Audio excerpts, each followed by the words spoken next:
हम लोग स्टार्ट करते हैं स्लॉग्स का पार्ट 5। स्लॉग्स में हमने अब तक 4 केसेस पढ़े थे, जिसमें पॉसिबिलिटीज़ जो हैं या तो ऑल के केसेस में जो पॉसिबिलिटी आती है उसके लिए हमने फॉर्मूला देखा था। फिर सम के लिए फॉर्मूला देखा था हमने पार्ट 2 में। पार्ट 3 में हमने नो के केसेस के लिए कैसे हम पॉसिबिलिटी में सॉल्व करते हैं वो देखा।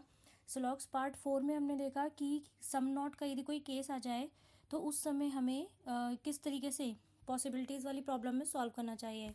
अब हम आज देखते हैं कि ईदर और कॉम्प्लीमेंट्री पेयर्स जहाँ पे कहाँ पर सिचुएशंस बनती हैं ईदर और वाली, कि हमें स्टेटमेंट्स गिवन होती हैं और हमें ये बताना होता है कि कंक्लूजन 1 बनेगा या 2 बनेगा। तो ऐसी डाउट वाली सिचुएशंस कहाँ बनती हैं और हम ये प्रिडिक्ट नहीं कर पाते, तो उस कंडीशंस में हम हमेशा ईदर और पे मार्क करते हैं। तो ईदर और यदि सॉल्यूशन कहीं आ रहा होता है तो इसका मतलब ये है कि वी कांट से, हम कुछ कह नहीं सकते, या तो ये हो सकता है या फिर ये हो सकता है। तो इसमें हम कॉम्प्लीमेंट्री पेयर्स फाइंड आउट करते हैं। कॉम्प्लीमेंट्री पेयर्स का मतलब ये है कि यदि कंक्लूजन 1 ट्रू होगा तो कंक्लूजन 2 ट्रू नहीं होगा, और यदि कंक्लूजन 2 ट्रू हुआ तो 1 ट्रू नहीं होगा। लेकिन हमें क्या ध्यान रखना होता है कि जब भी ऐसा होता है तो दोनों कंक्लूजन्स, क्योंकि हम कॉम्प्लीमेंट्री पेयर्स की बात कर रहे हैं, हम ईदर और की पेयर की बात कर रहे हैं, तो दोनों कंक्लूजन्स जो है वो हमारे बिल्कुल रॉन्ग होने चाहिए।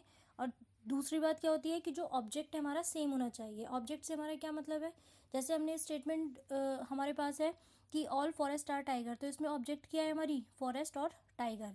स्टेटमेंट 2 है सम टाइगर आर हॉर्सेस, इसमें ऑब्जेक्ट क्या है हमारा टाइगर और हॉर्सेस। तो एक बार कॉम्प्लीमेंट्री पेयर्स रिवाइज करते हैं जल्दी से हम। आई ई एक कॉम्प्लीमेंट्री पेयर होता है, तो आई होता है सम और ई, तो इसको याद करने का तरीका है कि ई, तो ई से हुआ नेगेटिव और नेगेटिव है तो क्या हो जाएगा नो। तो आई ई एक कॉम्प्लीमेंट्री पेयर हो गया जिसमें सम वाली स्टेटमेंट होगी और नो वाली स्टेटमेंट, मतलब कि एक कंक्लूजन सम वाला होगा और दूसरा कंक्लूजन नो वाला होगा, और दोनों ही कंक्लूजन रॉन्ग होंगे और ऑब्जेक्ट्स दोनों कंक्लूजन्स में सेम होंगी। ठीक है, एक कॉम्प्लीमेंट्री पेयर ये बना, दूसरा कॉम्प्लीमेंट्री पेयर बनता है आई ओ, यानी कि सम और सम नॉट। ओ को कैसे याद रखें, सम नॉट ओ ओ आ रहा है तो ओ इंडिकेट करेगा सम नॉट को।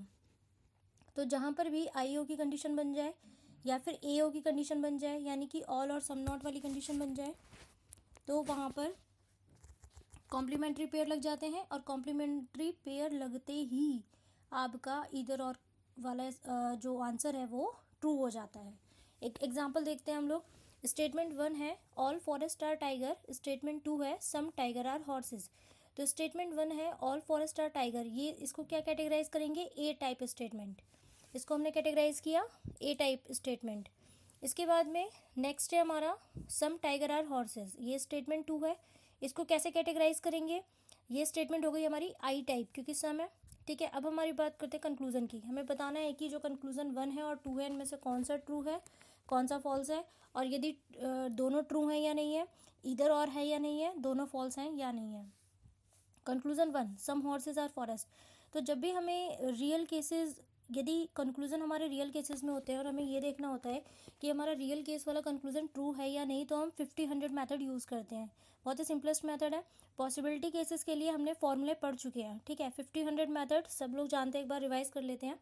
50-100 मेथड कहता है कि यदि कहीं आपके पास में ऑल वाली स्टेटमेंट गिवन हो तो एक ऑब्जेक्ट, जो पहला ऑब्जेक्ट होगा उसको आप 100 वैल्यू एलोकेट कर दोगे और दूसरे ऑब्जेक्ट को आप 50 वैल्यू एलोकेट कर दोगे। सम वाला कहता है कि हम यदि कोई सम स्टेटमेंट है तो उसमें दोनों ही ऑब्जेक्ट को 50-50 वैल्यू एलोकेट होगी। नो के केस में क्या होता है कि यदि नो वाली स्टेटमेंट है तो उसमें दोनों ही ऑब्जेक्ट को 100-100 वैल्यू एलोकेट होगी। और हम देख लेते हैं कि भाई यदि हमारे पास सम में नो स्टेटमेंट्स वाली गिवन है, कंक्लूजन एकदम पॉजिटिव आ रहा है, तो कैसे हो सकता है, क्योंकि पॉजिटिव से तो आप नेगेटिव में जा नहीं सकते। इस तरीके से यदि आपकी स्टेटमेंट सारी पॉजिटिव चल रही हैं, कंक्लूजन में कुछ नेगेटिव दे दिया तो वो भी कैसे ट्रू हो सकता है। ठीक है, तो वही पॉजिटिव और नेगेटिव अपने आप नलीफाई कर देंगे, तो इसलिए बनेगा ही नहीं हमारा कंक्लूजन। जैसे कि यहाँ पे कंक्लूजन 2 हमें दिख रहा है कि सम टाइगर आर हॉर्सेस, बोला गया है सम टाइगर आर हॉर्सेस। ठीक है, और ऑल फॉरेस्ट आर टाइगर, तो दोनों स्टेटमेंट्स हमारी पॉजिटिव में जा रही हैं, तो कंक्लूजन 2 बिल्कुल रॉन्ग हो जाएगा, क्योंकि कंक्लूजन 2 बताता है कि नो हॉर्स इज फॉरेस्ट, ये ऑलरेडी नेगेटिव है। तो इस तरीके के स्टेटमेंट्स तो देखते ही हमें फॉल्स कर देनी है कि ये स्टेटमेंट तो बनेगी ही नहीं, ये तो ऑलरेडी रॉन्ग है, क्योंकि ये नेगेटिव है और स्टेटमेंट में सब पॉजिटिव है। कंक्लूजन 1 की बात करते हैं।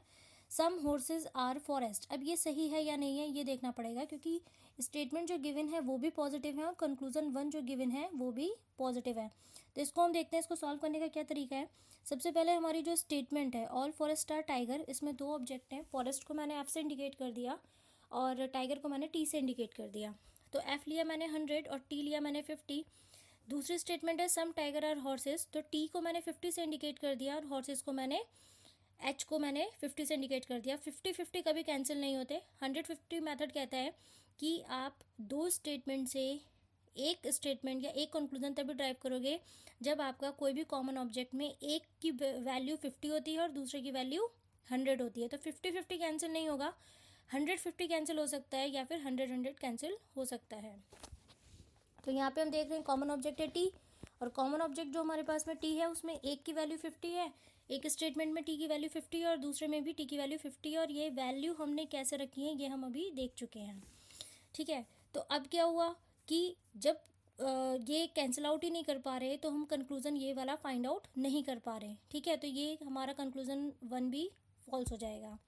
ठीक है, मैंने यहाँ पे बताया कि टी एक कॉमन ऑब्जेक्ट है, यहाँ पे दोनों में ही टी की वैल्यू 50-50 है, हम इनको कैंसिल आउट नहीं कर सकते क्योंकि स्टेटमेंट 1 में टी की वैल्यू 50 किस आधार पे आ रही है, क्योंकि टी की वैल्यू 50 इस आधार पे आ रही है कि ऑल फॉरेस्ट आर टाइगर, तो एफ को हमने 100 एलोकेट किया है और टी को हमने टाइगर को 50 एलोकेट किया है। स्टेटमेंट 2 की बात करते हैं, तो सम टाइगर आर हॉर्सेस, टी को वैल्यू मैंने एलोकेट करी है टाइगर में, 50-50 केस हो गया तो दोनों की वैल्यू 50 जाएगी। सम टाइगर में टाइगर की वैल्यू भी 50 जाएगी और हॉर्सेस में हॉर्सेस की वैल्यू भी 50 जाएगी। तो ये कैंसिल आउट नहीं हो रहे, इसलिए दोनों कंक्लूजन हमारे रॉन्ग हो गए। और हमने देखा कि सम और नो ये पहला कॉम्प्लीमेंट्री पेयर बन गया हमारा आई और ई वाला। इस तरीके से दोनों ही कंक्लूजन रॉन्ग्स हैं, ऑब्जेक्ट सेम है।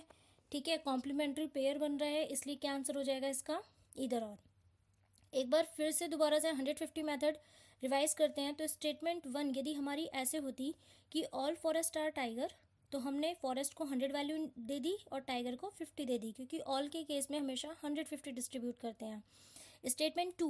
स्टेटमेंट टू यदि हमारे पास होती कि ऑल टाइगर आर हॉर्सेस, तो ऑल टाइगर आर हॉर्सेस, दोबारा से टाइगर को हमने 100 वैल्यू दी, क्योंकि ऑल के केस में क्या होता है, ऑब्जेक्ट्स को 150 वैल्यू दी जाती है।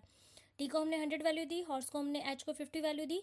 अब हुआ क्या, हुआ ये कि एक ऊपर वाले स्टेटमेंट में टी की वैल्यू 50 थी और नीचे वाले स्टेटमेंट में टी की वैल्यू 100 थी, ये कैंसिल आउट हो गए। और कैंसिल आउट होने के बाद नया कंक्लूजन बना ऑल फॉरेस्ट आर हॉर्सेस। ये कंक्लूजन यदि हमसे पूछा जाए तो ये बिल्कुल ट्रू हो जाएगा, इट विल बी सेटिस्फाइड।